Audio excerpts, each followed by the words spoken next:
No episódio de hoje, vamos falar de alguns animais que transmitem uma sensação de receio por impressionarem pelo tamanho. E você, vem comigo?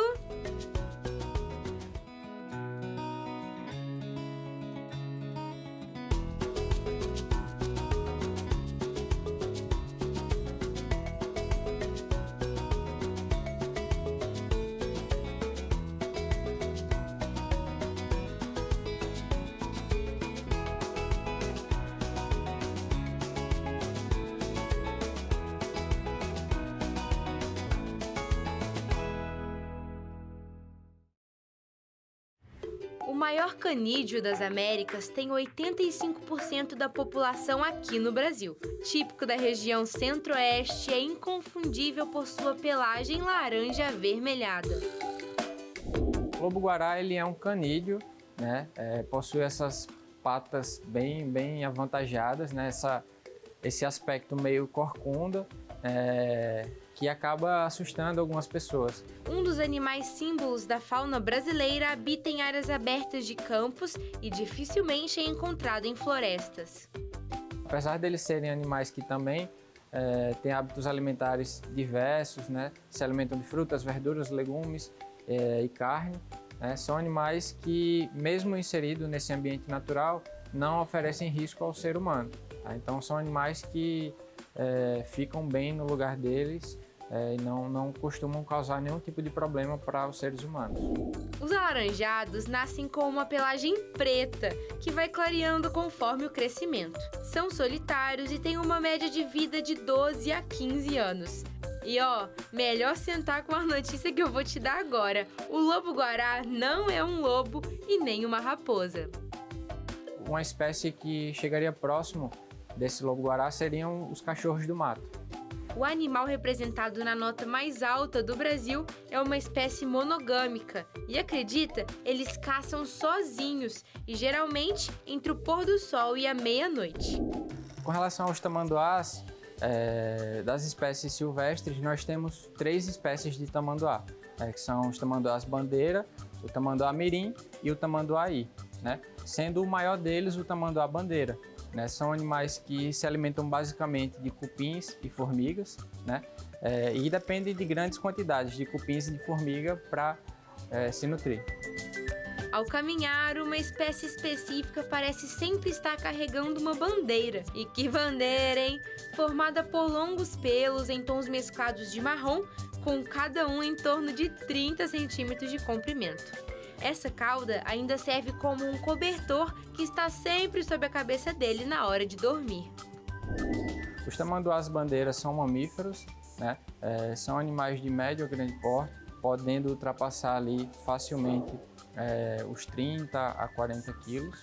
São animais que se alimentam basicamente de cupins e formigas. Então eles possuem aquele narigão, né, justamente para inserir dentro dos formigueiros ou dos cupizeiros e aí jogar sua língua, que também é comprida, né, com a saliva bem viscosa, para grudar todos esses insetos e acabar conseguindo se alimentar. Essa saliva é um líquido doce que serve como isca no formigueiro. Animal, né? E o tamanduá pode pôr e tirar sua língua da boca 160 vezes em um único minuto. É muita formiga e cupim. Uma característica interessante é que esses animais nunca se alimentam daquele cupizeiro, daquele formigueiro até o final, né? Então, eles têm essa consciência porque se ele consumisse aquele cupizeiro ou formigueiro até o final, no dia seguinte ou na semana seguinte não teria mais alimento, né? Então, eles acabam consumindo formigas e cupins de várias colônias diferentes. E sabia que eles têm uma mochila? Os filhotes, quando nascem, ficam grudadinhos nas costas da mamãe por muitos meses. Eles têm esse cuidado parental, né? E os filhotes ficam agarrados nas fêmeas durante um bom tempo, né? Então não soltam por nada. Então as mães, além de alimentarem os filhotes, né, elas têm toda essa questão do cuidado com suas crias. Agora vamos falar do terror da maioria das pessoas: as serpentes. Aqui no Serpentário, por exemplo, a gente tem 25 recintos, cada recinto com uma espécie diferente. Você consegue ver aqui no fundo, né? Cada recinto é muito bonito. E a gente vai falar agora de uma cobra específica, que é a Piton. Eu ouvi falar que ela é uma das maiores, ou se não a maior, e que ela é uma boa mãe. Fala aí pra gente sobre isso. É interessante, né? Porque o pessoal pergunta se tem cuidado parental ou se não tem cuidado parental. Então, as serpentes, algumas têm cuidado parental, sim. Aquela que faz postura de ovos e protege os ovos, choca os ovos. Apesar de ser um animal de sangue frio, ela consegue, através de movimentos, fornecer energia, e essa energia aquece os ovos o suficiente para que eles eclodam. E sobre o tamanho, será que a Piton realmente é a maior espécie? Nós temos pitons pequenas, né, no mundo, né, tem pitons pequenas e tem pitons que pode chegar até 13 metros, conforme a literatura. Nós temos 2 indivíduos que passam de 6 metros aqui. Incrível. Vamos dar uma olhadinha nessa Piton agora? Vamos virar pra cá, que o nosso cinegra vai acompanhar a gente. E vamos andando pra lá para mostrar mais do serpentário. Como você pode ver, nós temos aqui, olha, serpentes tanto arborícolas, semi-arborícolas, serpentes terrícolas. E enquanto percorríamos o serpentário, o Araújo ia me explicando sobre esse fantástico mundo das serpentes. E olha que interessante, o local é mais escurinho, com uma música ambiente temática, para trazer uma experiência por completo para o visitante, como se fosse uma gruta. E ainda possibilita uma melhor visão das serpentes nos recintos, já que o interior é iluminado. E saca só a curiosidade que o Araújo trouxe. Essa espécie nasce com um dentinho que chama dente do ovo. Então o animal pequenininho já nasce com o dente para fora.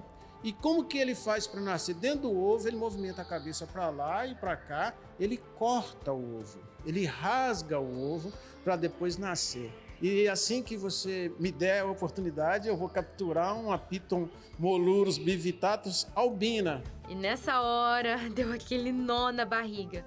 Mas claro, falei que ele podia pegar. E quando foi chegando perto... Gente! Animais que vieram de alguma situação pelo IBAMA, às vezes uma apreensão, uma denúncia, e então são animais que já vêm, muitas pessoas acham que ele veio domesticado. Ele não veio domesticado, porque nós temos animais domésticos também, mas ele veio adaptado com o toque, com o manejo do ser humano. E ele não oferece risco para nós. E fui tentando enfrentar o medo e me acostumar com aquela amiga que começou a dividir o espaço com a gente. E logo questionei o tamanho das presas dela. Ele consegue comer, no caso desse aqui, uma presa até 5 vezes o tamanho da cabeça dela. Mais do que isso ela não consegue. E nós temos uma vantagem também, né? O alimento desses bichos não tem ombro. Apesar de ter ombros, ainda era muito estranho estar perto daquela serpente.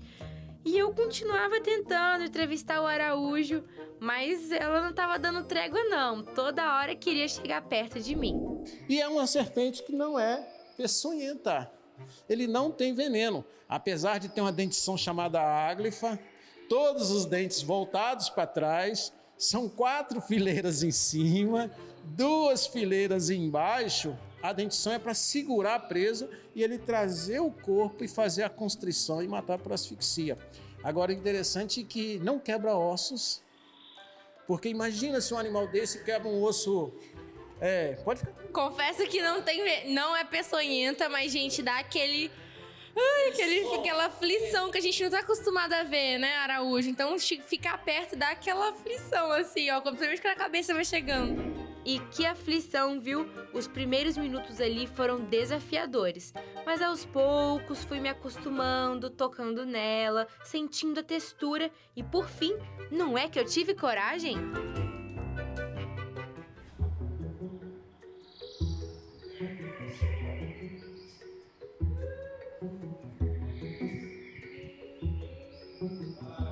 Agora quem é o entrevistador sou eu.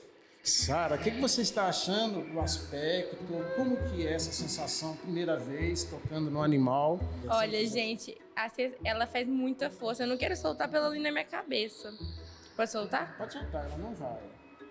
Inclusive, se tiver... A sensação é muito diferente. É uma superação mesmo, porque a gente tem essa... Todo mundo fica falando que é muito perigosa e tudo mais, e pegar uma... E ela é pesada, viu? Pegar uma cobra pesada dessa, assim, sentir ela enrolando em você aqui, ó. E por aqui eu vou concluindo, bem contente com a minha conquista e com os aprendizados. Mas deixo o Araújo com a palavra final e com uma revelação incrível. É que toda vez que ela sibila, coloca a língua para fora, ela colhe partículas. No céu da boca, ela tem um órgão chamado órgão de Jacobson. Ela coloca as duas extremidades da língua nesse órgão, é um órgão vaso, uma estrutura vasovomeral, e aí essa estrutura vai ler o que está nas extremidades da língua dela. Como a língua dela é bífida, ela sabe qual que é o lado direito, qual que é o lado esquerdo. Ela vai passar pra você? Ela sabe se ela está no alto, se ela está embaixo. Ela consegue perceber o odor, né, do que o vento está passando para ela. E teve um senhor que estudou isso e desenvolveu o tubo de Pitot. Já ouviu falar em tubo de Pitot? Não. Tubo de Pitot está nas nossas aeronaves, para o piloto saber a altitude da aeronave. Tem aeronave que às vezes tem 4 tubos de Pitot, porque corre o risco de algum entupir, igual congelou um e uma Air France, parece, uma aeronave caiu por causa disso. Então, olha só, foi estudado na língua desses animais. Uma coisa fantástica, né, para a nossa segurança e para a aviação também. Realmente é impressionante esse mundo dos animais. E eu te espero semana que vem. Tchau!